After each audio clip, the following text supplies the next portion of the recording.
come on out if you're going to. I was going to ask him one there. Okay, sure. Since he's a come and go guy. You bet. Is this a deal buster? Yes, it is. We actually just terminated the one we have in Weddington, so this is the last site I have in a contract in Northwest Arkansas. Thank you. Yes, you have someone else who would like to speak. No? As I say, J.R. Weeks with Fayetteville, Arkansas, with Chambers Bank. We currently own the property. We have been working with Come and Go now for almost a year, I think. Extended the contract multiple times. We've talked to other people involved that were looking at this site. I think a lot of them have the same issues with access to the property off of MLK.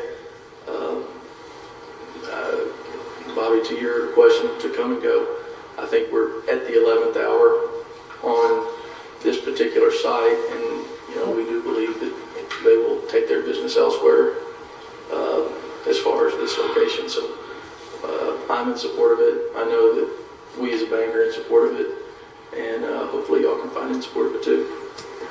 Thank you. Okay.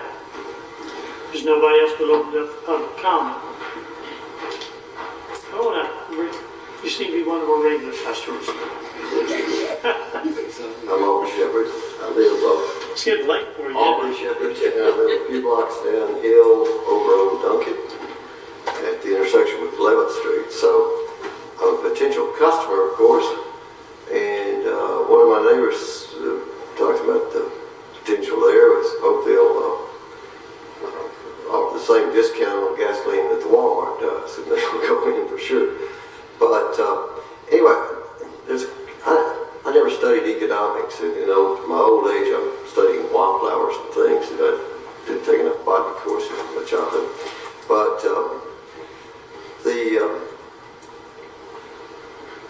when you talk about the revenue, I'm sure there's a big burst when you open a new store, and they do bring in quick extra revenue. People go buy something new that they have been buying, but when they're talking about the competitors, these are people who will lose part of that revenue that comes there, however many customers they're expecting to get a day or have to get to operate. So we don't know whether, I guess with all the apartments that are being suggested and approved to go in, there'll be some extra people living in the area. But that economic comparison is hard to judge. But I do know that's a terrifying slope right west of the intersection of Hill Avenue. I mean, when they put a light there the first time they did it, there should have been a left turn signal dedicated to go on the hill, because you're facing people who are coming over there. You can't see their lights. They're up at night, and they come flying over the hill. Sometimes it's 65 mile an hour traffic comes from the university into that thing, and it's terrifying. Mr. Robert Williams has had 2 accidents that weren't his fault to that hill in his quite a few years living on Hill Avenue. He got a lot of places that haven't healed up yet. Doesn't get around as well as he used to.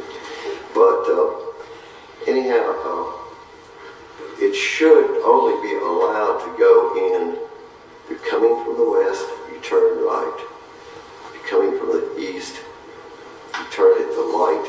You don't turn in between there and that drop off. I wouldn't feel safe using it if they put it in. Of course, I would be coming from downhill avenue to get there. But the idea of when you talk about the watershed, we know it'll soon more water immediately down to the town edge. But they are keeping trees and hope the natural soil immediately on part of the lot, and that will help mitigate or prevent some of that. But the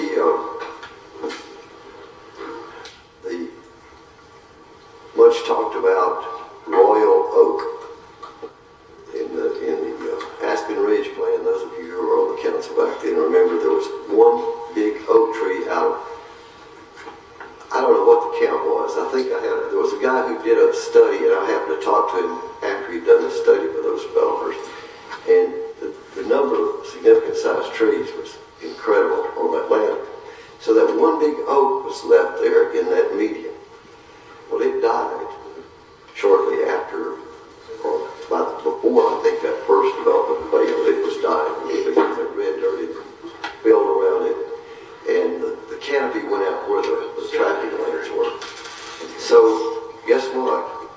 Nobody from my neighborhood's going to say there's anything wrong about putting a cut through at some point across that median now. It's no longer home to a royal oak. It's a name that means nothing anymore. And it was wrong like so many other places, like call them the whole place Aspen Ridge when it was Town Branch Swamp, actually.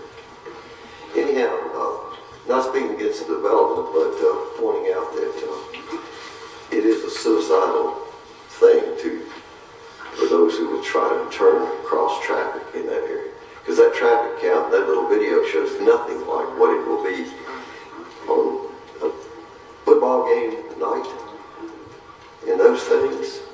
But late on any weekend night, you have that hideously fast drunk driver traffic coming through there. So let's remember that unless you can level that thing out so you can see from that stoplight all the way down under the underpass somehow, then it's always going to be that way.